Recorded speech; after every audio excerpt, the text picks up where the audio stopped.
All right, what is going on, everybody? How is everybody doing today? Happy Monday here on a beautiful day on the East Coast. I'm in Philadelphia right now. It's going to be, I think, up to 80 degrees here on April 15th, which is kind of wild. Like, I'm recording this in the morning. It's already 77 degrees. We're going to hit a peak of 81. Like, I'm definitely playing outdoor basketball today. It's always kind of great in April when you get these warm days. We got a couple warm days in March, and then usually when it's like a March warm day, you know it's about to be like rainy and cold, and you're going back down to earth in a little bit. And obviously, if you're living in Florida or maybe somewhere on like kind of Southern California or Texas, this is like, what do you like care about this so much? But it's a big day for us East Coasters or people in the Northeast for sure. So yeah, I'm excited to talk about the play-in tournament. The regular season has finished, and we now know the playoff seeding for pretty much the 4-5, 3-6 matchups. We know who the 1 and 2 seeds are, but we got to figure out who's going to be 7 in the West and 8, and who's going to be 7 and 8 in the Eastern Conference. So pretty much before I get into the play-in tournament and kind of my predictions, we're going to break down each game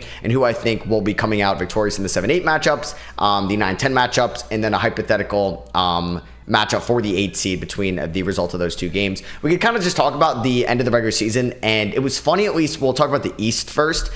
You kind of wanted to lose on Sunday.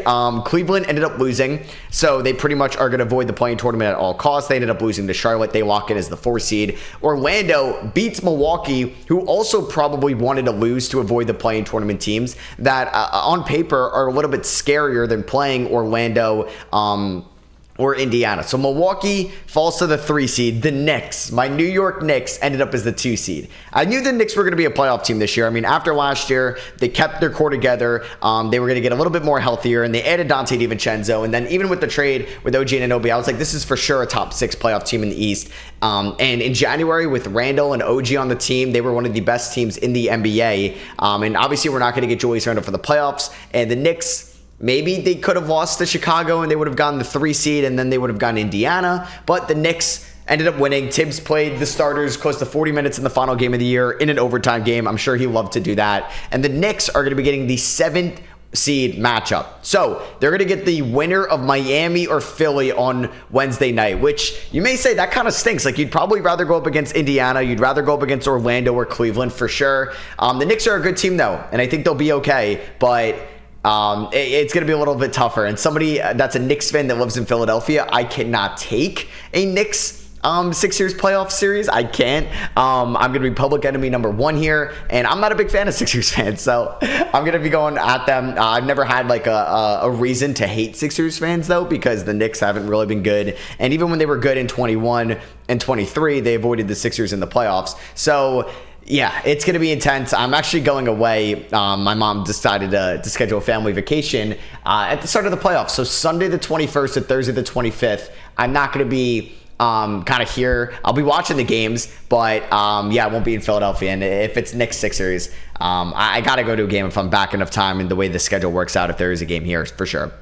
So Knicks are going to play the winner of Miami, Philly. You have Milwaukee going up against Indiana, but Giannis is like he's going to be in doubt for game 1. He may not play with the calf strain, and that's something you don't want to rush back. So that's going to be an interesting matchup because Indiana played great against Milwaukee kind of in the middle of the season. Obviously, those two teams are fairly different from when they played each other, and obviously there was the big game ball incident. So I'm excited for that series. Orlando and Cleveland. People will make their jokes about the NBA TV series. I'm excited, though, for that one, for sure. I'm excited to see how Powell is going to look in the playoffs. I'm excited to see if Cleveland can bounce back after losing last year, because if this team gets bounced in round 1, we could see some big changes to Cleveland this offseason for sure, regarding Donovan Mitchell and him being an unrestricted free agent in 2025. But we're going to do a playoff predictions pod on Friday, so you guys be on the lookout for that. Make sure you're following on Spotify or Apple Podcasts or subscribed on YouTube. And for the West, OKC ended up getting the 1 seed, Denver 2. So that's interesting for these play-in tournament teams. For the Lakers and the Pelicans, you win, you get Denver, which is kind of tough. So I think you'd probably prefer to maybe lose the first game and then win it if you really had it all go your way. So you get OKC.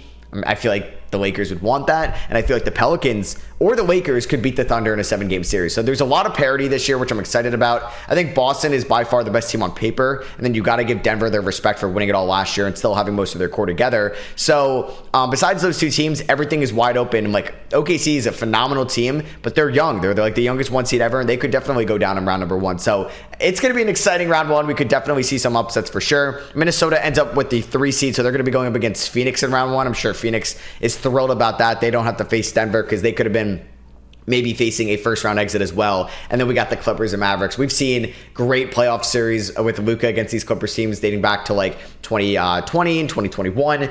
So I'm excited, or just kind of around that time period. And then, yeah, we're going to talk about the Pelicans-Lakers series. Winner will get Denver. Loser will play the winner of Sacramento-Golden State to face OKC. So, yeah, like I said, you'll get a full playoff predictions on Friday. Yeah, we'll figure that out going there. Wednesday's pod, we'll kind of talk about who gets eliminated from the Kings and the Warriors. We could start talking maybe a little bit more about offseason previews as well. So you can be on the lookout for that. And let's get into this round number 1 of the play-in tournament. I guess, yeah, the first leg of it. We got the Pelicans and we got the Lakers. This is the first game we're getting in the play-in tournament. It's going to be at 7:30 Eastern time. So 4:30, or no, it would be, yeah, I guess it would be 4:30 West Coast time, which is kind of wild that they're going to start this that early for the Lakers team. But this game is in New Orleans, though, so it's 7:30, so it'll be, what, like a 6:30 start time? I think New Orleans is Central time. I mean, let me just double check that, but I feel like it is. I mean, that would be kind of embarrassing if it is Eastern time, but no, it is, I believe, Central time. So it's going to be a 6:30 start there,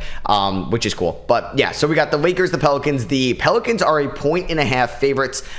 This game, like I said, is in New Orleans. Winner will be taking on the Denver Nuggets. So yeah, you want to win, obviously, but you're probably going to face the team you didn't want to face between the 1 seed and the 2 seed. The Lakers are currently 15th in offensive rating this year. They're 16th in defensive rating. They're overall 19th in net rating. This is a cool storyline. It's AD versus the Pelicans, his former team when he got traded from the Pelicans to the Lakers in the 2019 offseason. The Lakers have been playing pretty well as of late. They are 14-7 over their last 21 games, so pretty much just dating back to March 1st. They're shooting 48% from the field as a team, 38% from 3. And in the season series, they're 2-1 against the Pelicans. And most recently, they beat them 124-108 yesterday on Sunday. Now, this was the first game that Brandon Ingram was coming back from. Jonas Valanciunas was banged up in this game, but the Lakers beat them convincingly. And it's going to be interesting kind of going into Tuesday night. Now, AD and Jared Vanderbilt are game time decisions. AD is kind of dealing with injuries right now. We'll see. You never know with him, but he could always he's going to always kind of maybe pop up on the injury report. But I do think that he's going to play in this game against against the Pelicans. But it's looking like, yeah, he's got the back injury, but he intends to play against the Pelicans on Tuesday, that the Athletic did report. So yeah, there's no doubt I'm going to play Tuesday. AD said he told reporters following Sunday's win over the Pelicans. So he'll be a little banged up with the back, but he will play in it. For the Pelicans, they're 11th in offensive rating, 7th in defensive rating, 6th overall in net rating. Since March 1st, they are 14-8, so they're pretty good as well. Just one extra game against the Lakers than the Lakers have played since March 1st. They're shooting 48% from the field as a team, 40% from 3, and they are shooting 79% from the line.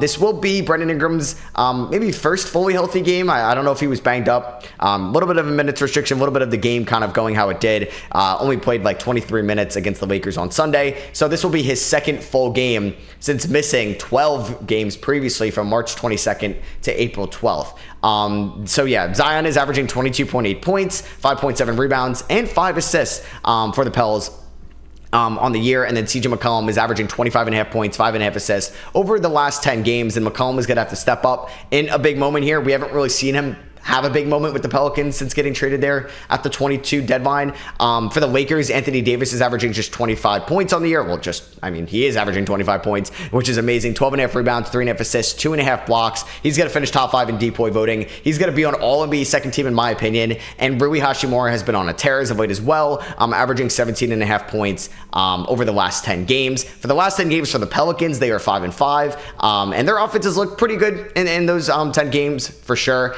They're shooting 46% from the field, but their opponents have outscored them slightly. Their defense has kind of taken a little bit of a step back, which we've known that to be a strong suit for the Pelicans this year. Their opponents are averaging 111.7 points per game over the last 10. The Lakers in their last 10 are 7-3, averaging 119 points, and they are shooting 51% from the field, and their opponents are averaging 115 points. So momentum-wise, it's a little bit better for the Lakers. They're definitely playing a little bit better as of late than the Pelicans. The Lakers finished the season with a 47-35 record, and the Pelicans finished the season with a 49-33 record. And I think for the Pelicans, I'm going to give an X factor for each team in each game. It's going to be Brandon Ingram. It's going to be how well is he going to look coming back from the injury, and is he going to play well in this play-in tournament game? Obviously, if they lose, they're going to get 2 games, so their season won't be over. But yeah, he only played in 23 minutes.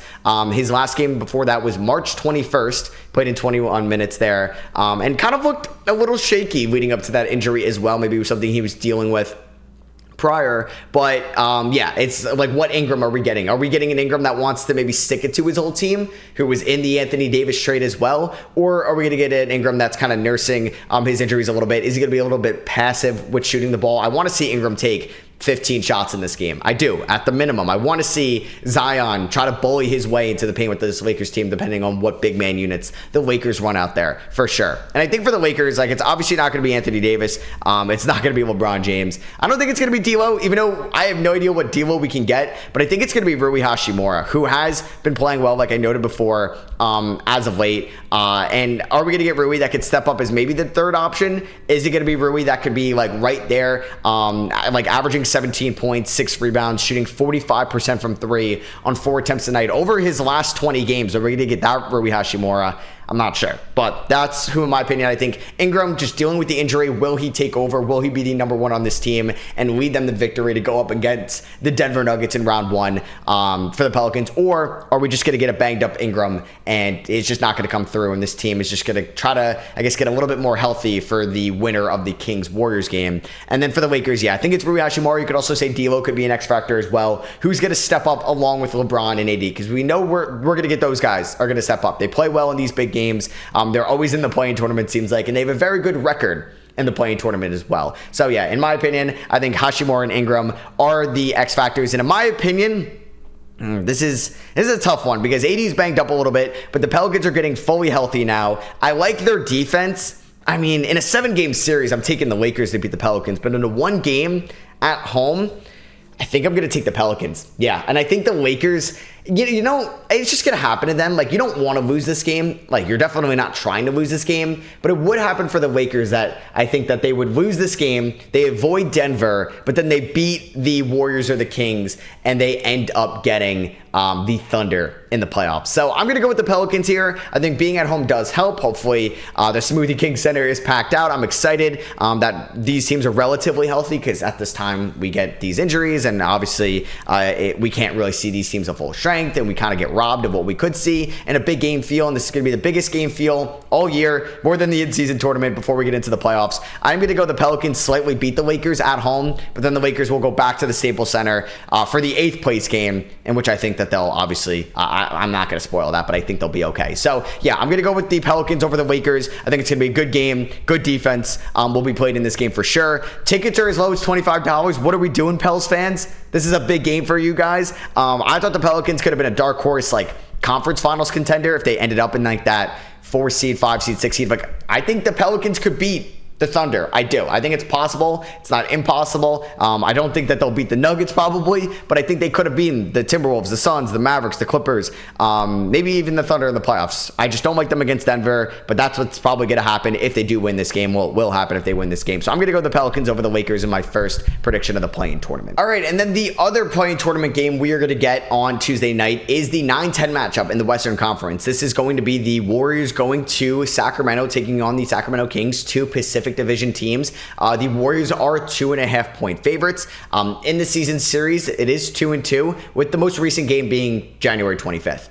The other 3 were in October and November. These teams look very different since then, with injuries, with rotational changes. These 2 teams weren't really active at the deadline at all, but they definitely look different as teams as a whole. The Kings are pretty much 10-7 against divisional opponents. Sacramento is 7th in the NBA with 28.3 assists per game, and Domantas Sabonis, who's been setting double-double records this year, and he's had a couple triple-doubles along the way, is leading the Kings with 8.2 assists. The Warriors in the Western Conference are 26-26. They ranked 4th in the NBA in assists per game, with Chris Paul leading the way at 6.8.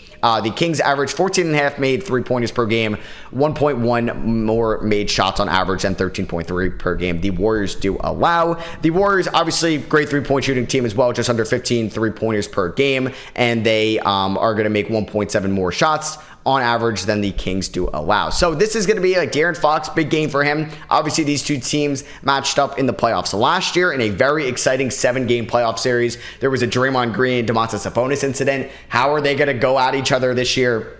Fox is averaging 26.5 points, 5.7 assists, and 2 steals.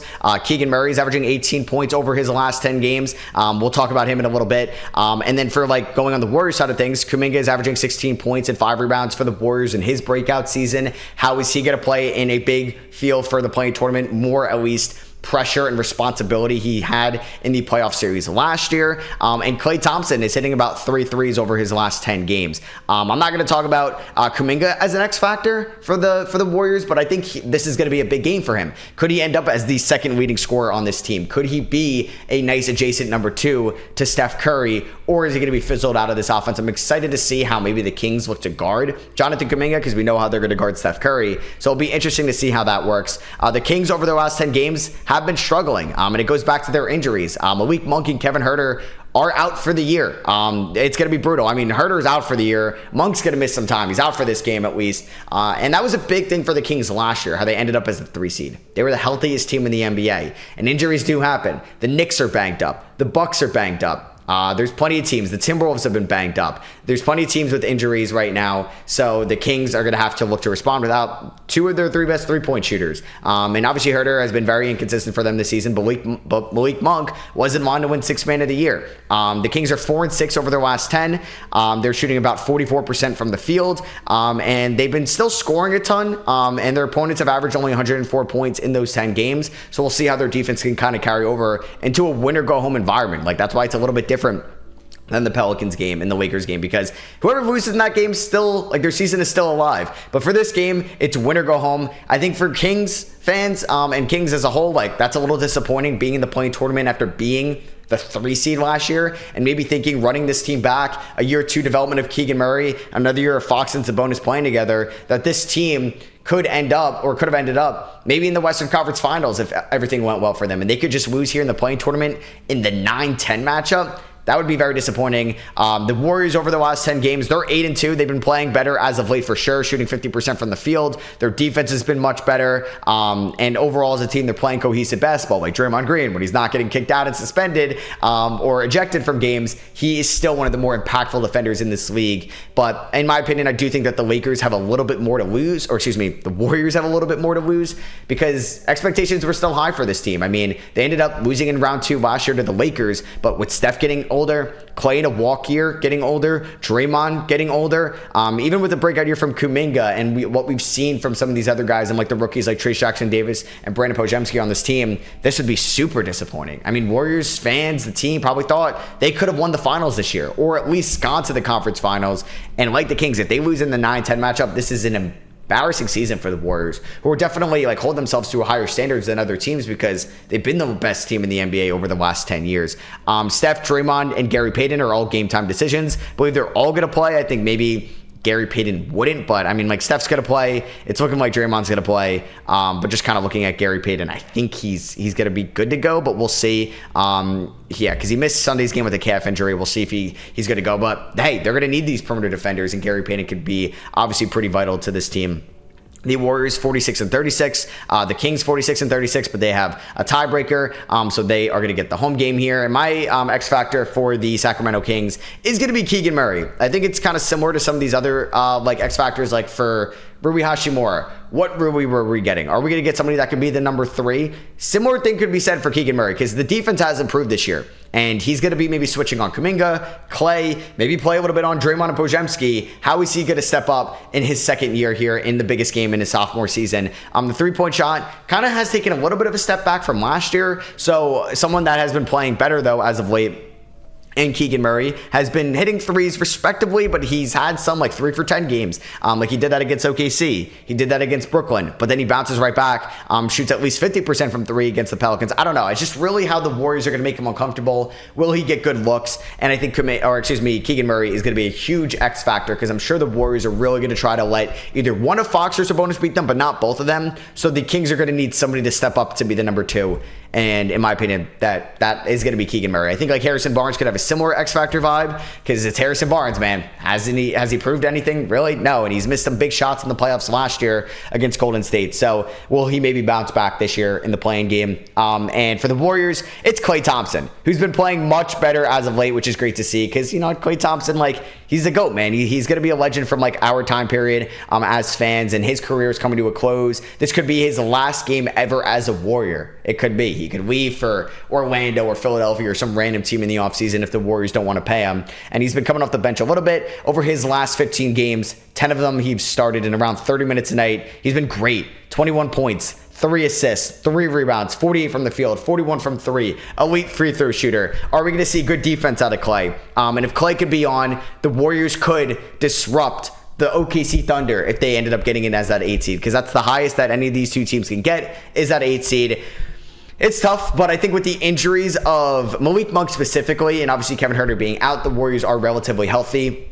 They beat him in the playoffs last year, and I know how good Sabonis has been. Sorry, Kings fans, I'm going to go with the Warriors here. The Warriors are slightly favorites on the road, but I don't see the Warriors losing in this game. Could it be in the next game against the Lakers? Yes. It would be interesting if somehow the Lakers, they beat the Pels, and the Warriors beat the Pels as well, and the Lakers and Warriors get in when there's a point where maybe both of them don't get in. Like, there's a chance the Kings win, Pels win, and then the Kings beat the Lakers, and we don't get the Lakers or the Warriors in the playoffs. I highly doubt that happens, but I do think that the Warriors are going to beat the Kings. I think Klay is going to ride this hot streak going in. There's going to be plenty of Warriors fans. You would think this is going to be a great atmosphere at the Golden One Center because the Kings fans are great. You think the Warriors fans are going to travel, and they're also going to have a heavy presence there. And I will obviously be staying up for this game, and it's going to be a very good one. So I'm going to take the Warriors to beat the Kings. Sorry, Kings fans. We'll be talking about the offseason for you guys shortly. And then a hypothetical Lakers-Warriors for that 8th seed. I would end up going with the Lakers to beat the Warriors. I just don't think that the Lakers, with their size, with the way AD is playing defensively, would lose to the Warriors. Now, obviously, we saw these two teams in the playoff series last year, and I think a lot of things can favor the Lakers, and I do think that they have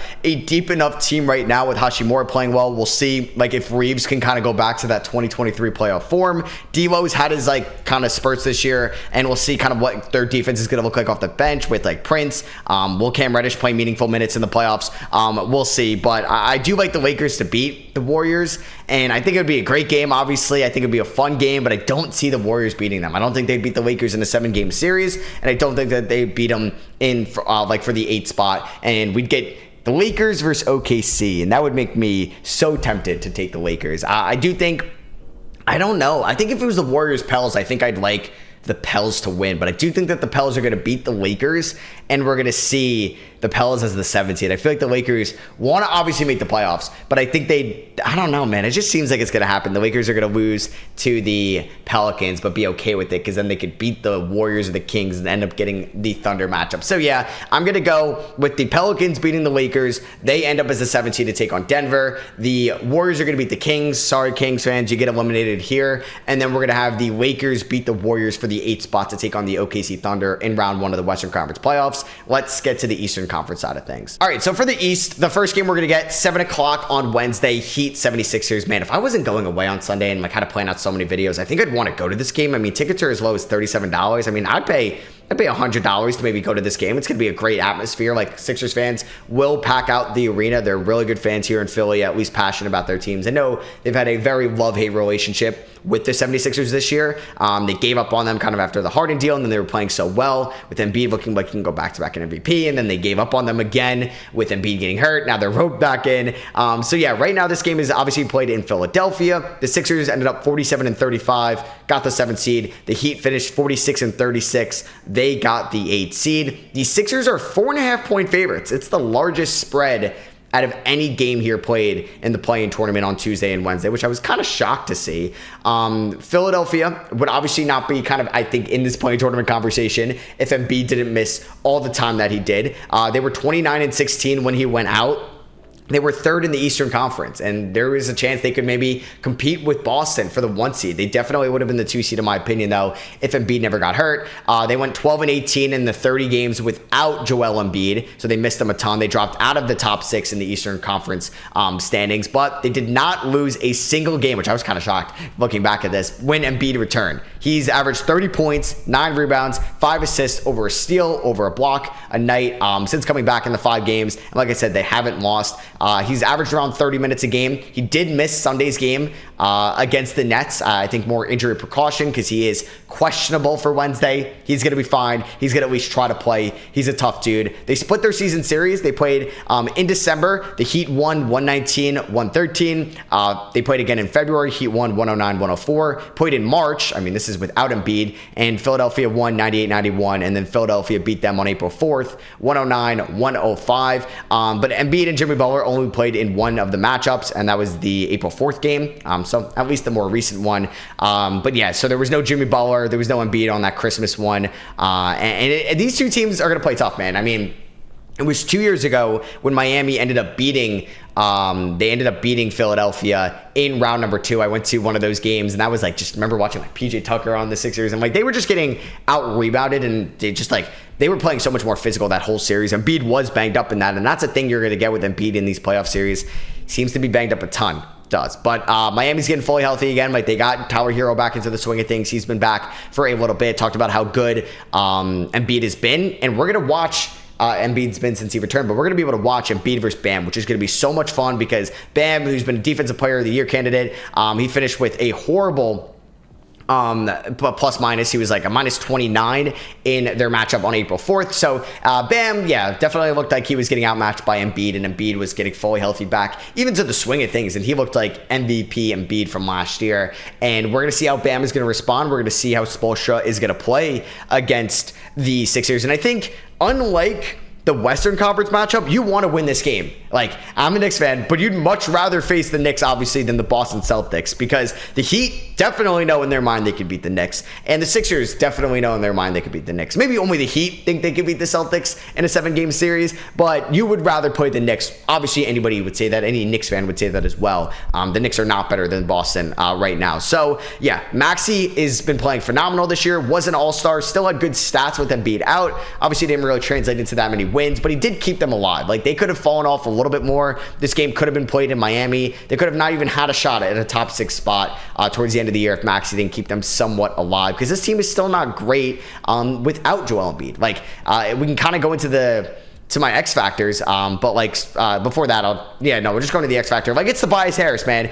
Are we going to get a Tobias Harris that is going to hit big threes, that can hit big post-ups in the second unit when minutes are staggered and maybe Maxey isn't out there? Can he be a number 2 to Embiid at times? Is he going to hit his threes? Is he going to hit his open threes? Or is he going to play like somebody like, you're going to say in the middle of the third quarter, oh, I forgot Tobias Harris is playing. I haven't seen him do anything meaningful in since the first quarter, basically, or all game long, because that's what Harris can be sometimes. He's been super inconsistent this year. Like, the stats on the surface are fine, but it's like you're getting a good game here, 2 bad games, 2 good games, a bad game. You're never getting constant play out of Tobias Harris. And I'm going to say for the Miami Heat, a big X factor, Nikola Jovic, who's been playing a lot more minutes as of late. He's been a perfect stretch 4, in my opinion, to Bam at the 5 spot. You could say Hero could be an X factor, but I think Jovic, is he going to hit 2 to 3 big threes? Is he going to play good enough defense? I assume he gets the Tobias Harris matchup, which is going to be probably favorable for Nikola Jovic. Like, that's not really a tough matchup whatsoever. And he's 20 years old, but is he going to step up in this game? You could talk about like Caleb Martin, Terry Rozier, one of these guys that isn't Hero, Bam, or Butler, and is going to step up. Could it be Hayward Highsmith? For sure. But I'm going to go with Nikola Jovic as my X factor for the Heat. Josh Richardson is out in this game. Kevin Love, Duncan Robinson, and Terry Rozier, game time decision. You can even say that Duncan Robinson could be an X factor as well. Are we going to see him like he was in the playoffs last year? Robert Covington's out for the Sixers. Melton, Embiid, and KJ Martin are all game time decision. I assume we're going to get Embiid healthy for this game. Would be kind of crazy if we didn't. But yeah, so as much as I want to go with Miami, I do think Philadelphia ends up getting this. I just feel like it's about to align. We're about to get a Knicks-Sixers playoff series. I mean, I'm sure, like I said, the Heat are going to try in this one. So it's not like you'd rather get the 8th seed. No, you want the 7th seed. I do think Philadelphia, with Embiid and the way he's playing and how good they looked against the Heat on April 4th, are going to beat the Heat in this series. I think if these two teams played in the 7-game series, I'm taking the Heat 100%. But for one game in Philadelphia, I do think Philly wins, and they're going to be going up against the Knicks in the first round of the playoffs. All right, and then we have the Bulls-Hawks matchup, 9 and 10 spot. Both teams have definitely been disappointing this season. I think out of all the play-in tournament teams, everybody's like kind of disappointed where they finish. I mean, maybe Pelicans fans are like okay with it. You're going to tell me we lost Ingram for the final 3 weeks of the year and we finished 49 and 33.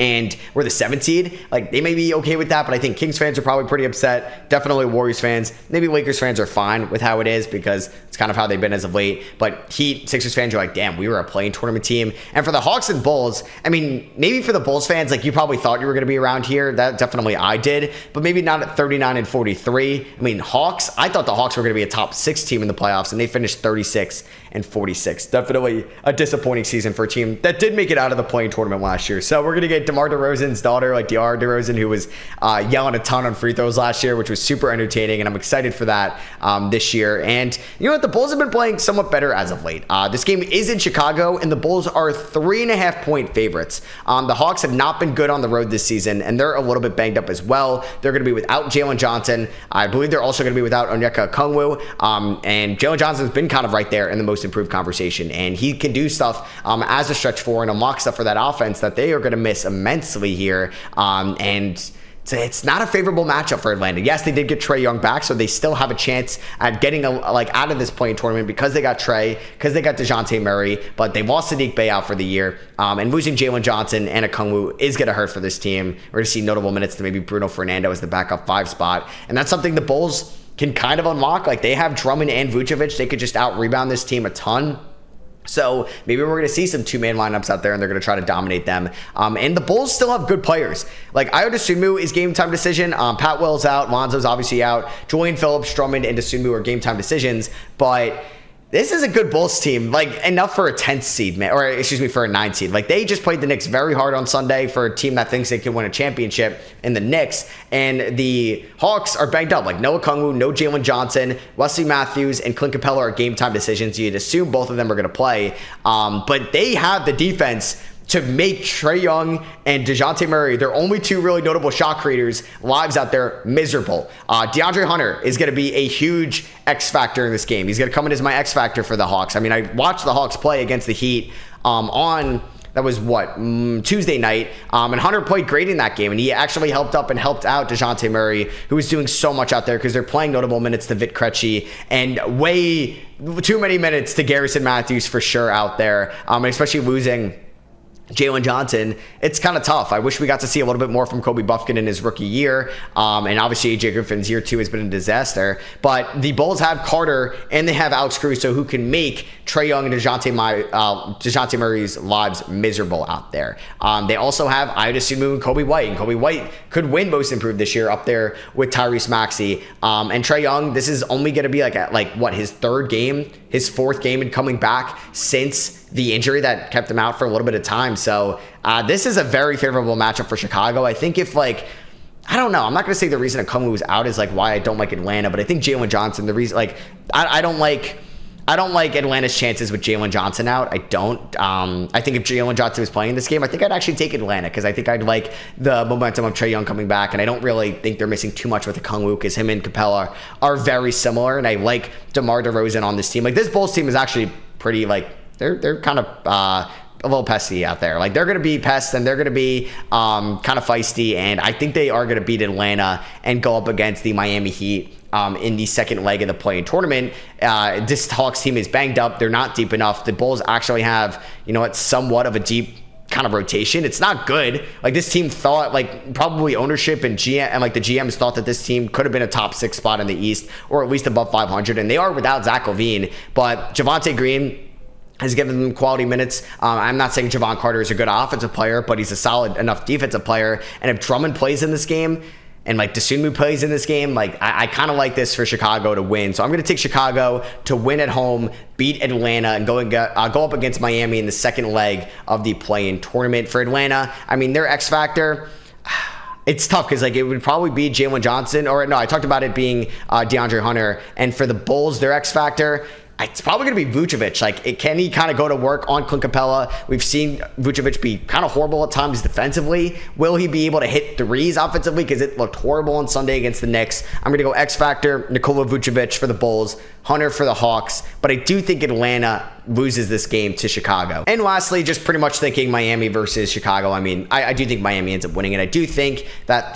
both 7th and 8th seeds in each conference end up getting out of the play-in tournament. Now, me saying that, maybe it doesn't happen. Maybe Atlanta, who knows, man? Maybe Atlanta goes on a run. Trae Young can really turn it up a notch, and they can beat Miami after beating Chicago. Or maybe Philly just crumbles and Embiid isn't fully healthy and back to 100%. But I don't see that because Philly's going to get at least 2 home games. And Miami, like the second game, is going to get back in Miami at least. I don't know. I'm trying to think. I think maybe the Pelicans. I probably think the Warriors could beat the Pelicans rather than I think Chicago could beat Miami or Philly, because like Miami does not look great in the regular season, but we've said this the last 4 years, and they made it to 2 finals and another conference finals in that because Spoelstra, Jimmy Butler, like they turn it up a notch. Playoff Jimmy, we're gonna get that. So yeah, my final play-in predictions, I'm gonna go the Pelicans over the Lakers, and then I'm gonna go the Warriors over the Kings, and then for that 8th spot, I'm gonna go with the Lakers over the Warriors. Another time we're seeing LeBron and Curry in the play-in tournament against each other. And then in the East, I'm gonna take the Sixers over the Heat, I'm gonna take the Bulls over the Hawks, and then I'm gonna take the Heat over the Bulls to get that 8th seed in the playoffs. So yeah, let me know on YouTube if you guys are watching your play-in tournament predictions. You can let me know on Twitter as well if you're listening on Apple Podcasts or Spotify. And if you can take time, just leave a rating and review. It really goes a long way. And I appreciate the support and the growth on the podcast because it's been doing very well over the last few weeks. And I'm excited to bring it into the off season. And then obviously into the 2025 season. And we're going to be talking a ton throughout the playoffs. So I'll catch you guys in Wednesday's episode and I'll see y'all there. Peace.